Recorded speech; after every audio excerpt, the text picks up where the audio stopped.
ये पति व्यस्त तेरे बंदे में बड़े कमरे में रोई।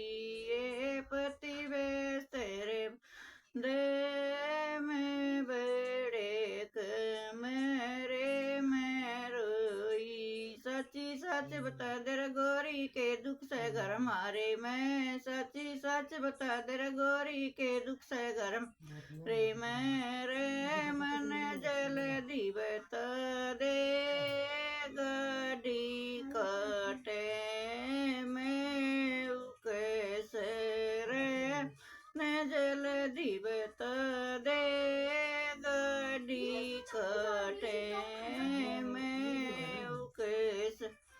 दुरानी जठानी करता रे मैं हरदम रोला रखे से। दुरानी जठानी करता रे मैं हरदम रख से।